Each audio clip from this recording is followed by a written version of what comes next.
Video বানাই, video বানিয়ে লাভটা কী হয় আজকে আমি তোমাদের সাথে সেটাই শেয়ার করব। নমস্কার বন্ধুরা, আমি দিয়া। আমার একটি নতুন ব্লগ ভিডিওতে তোমাদের সবাইকে জানাই অনেক অনেক স্বাগত। কেমন আছো সবাই কমেন্টে জানাতে একদমই ভুলো না। আমি যখন কলেজে পড়তাম তখন থেকেই আমার কাছে ফোন রয়েছে, কিন্তু ভিডিও বানানোর কথা আমি কখনোই ভাবিনি। বিয়ে হওয়ার পরে যেহেতু আমাকে সবসময় একাই থাকতে হতো, আমার শাশুড়ি মা কাজ করেন, আমার শ্বশুরমশাই, ভাসুর, হাজব্যান্ড সবাই তো কাজে যায়, বাড়িতে না একা একাই থাকতাম, একদম ভালো লাগতো না।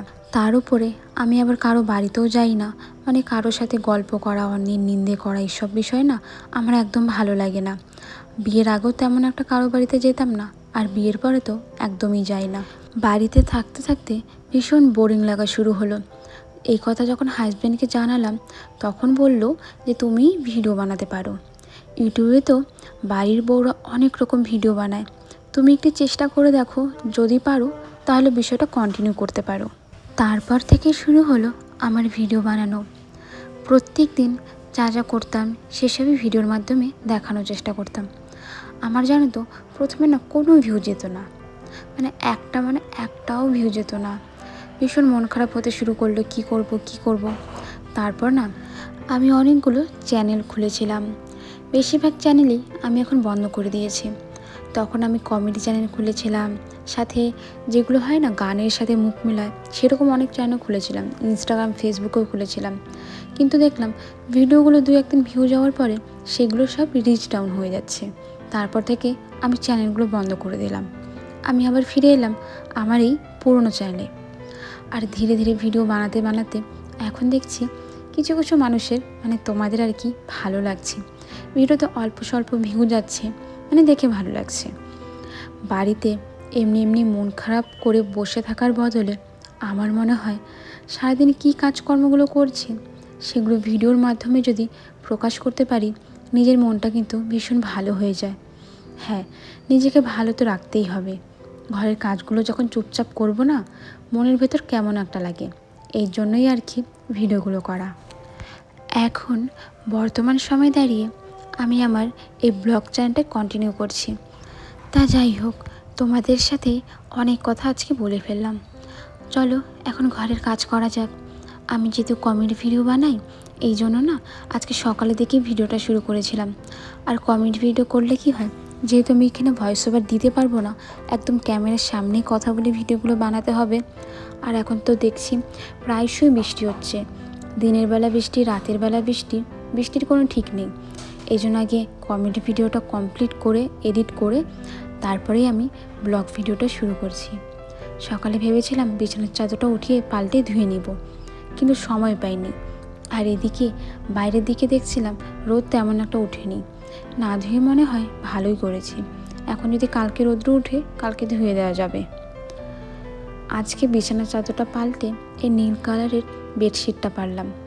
এটা না দেখতে ভালো লাগে, কিন্তু তেমন একটা ভালো নয়, যেহেতু পিছলা, আর পিছলা জিনিস আমার তেমন একটা ভালো লাগে না।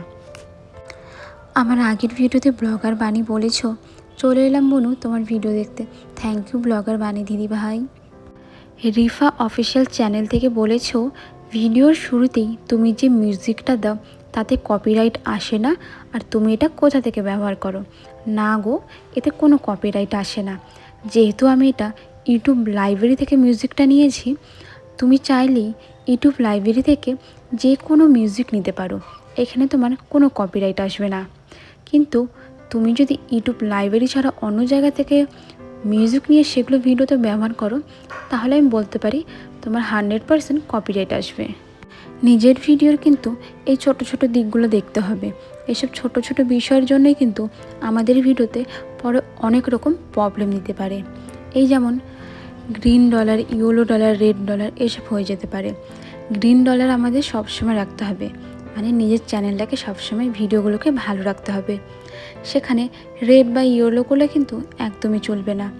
যারা ভিডিও করো আশা করি আমার এই রেড, ইয়েলো আর এই গ্রিনের ব্যাপারটা বুঝে গিয়েছো।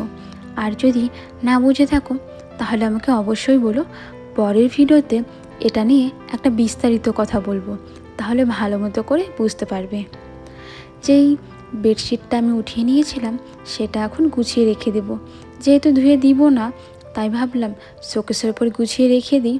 কোথায় আর এলোমেলো করে রাখবো, রাখার মতন জায়গা নেই।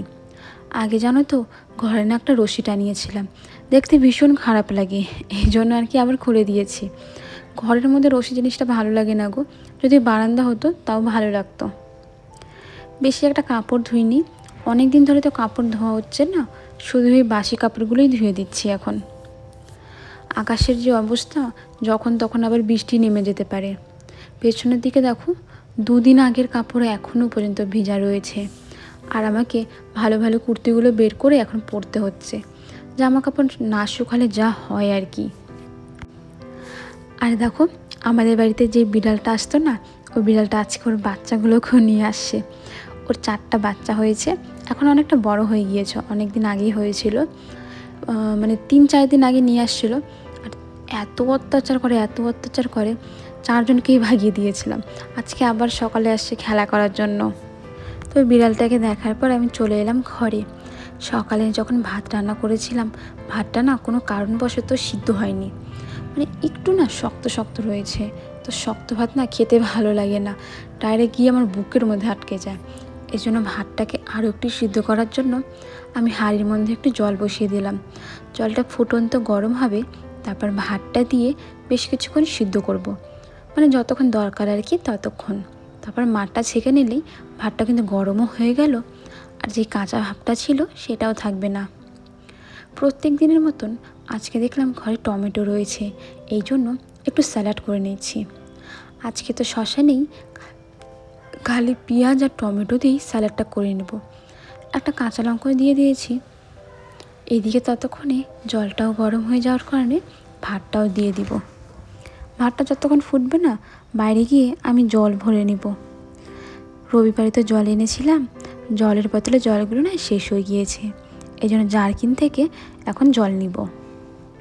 আর জারকিনের জল না বোতলে ডাইরেক্ট ঢালা যায় না, এই জন্য একটা সসপ্যান নিয়ে নিয়েছি।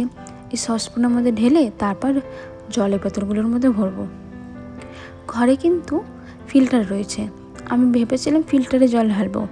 হাজব্যান্ড বলে ফিল্টারে জল ঢাললে নাকি জল বেশি নষ্ট যায়। তা যাই হোক, এদিকে আমার কিন্তু ভাতটাও হয়ে গেছে। ভাতের মার ছাকলেই আপাতত দুপুরে কাজগুলো তো কমপ্লিট। 2টার দিকে হাজব্যান্ড খেতে আসবে, খাওয়া দাওয়া করে আবার চলে যাবে কাজে। কাজে থেকে আসবে সন্ধ্যা 7টায়। তার আগে আমার আবার রান্নাবাড়ি করার আছে। যেহেতু এখন রান্নার ভিডিও দেখিয়ে দিলাম, আমার মনে হয় কি একই ভিডিও বারবার দেখালে তোমাদের সবার কিন্তু ভীষণ বোরিং লাগবে। মাঝে মাঝে চেষ্টা করি ভিডিওগুলো একটু অন্যরকম করার, কিন্তু গৃহবধূর জীবন কি আর পাল্টানো যায়? কাজকর্মগুলো তো সব একই রকমই থাকে। এইদিকে দেখছি সন্ধে মালতি গেছে, কুড়ি চলে আসছে। আবার কিছু পোকা পাতাগুলোর কি অবস্থা করেছে, ফুটো ফুটো করে দিয়েছে, দেখতে কি খারাপ লাগছে। এত সুন্দর গাছগুলোর মধ্যে যেন পোকা ধরে। চলো তাহলে বন্ধুরা, আজকে আসি।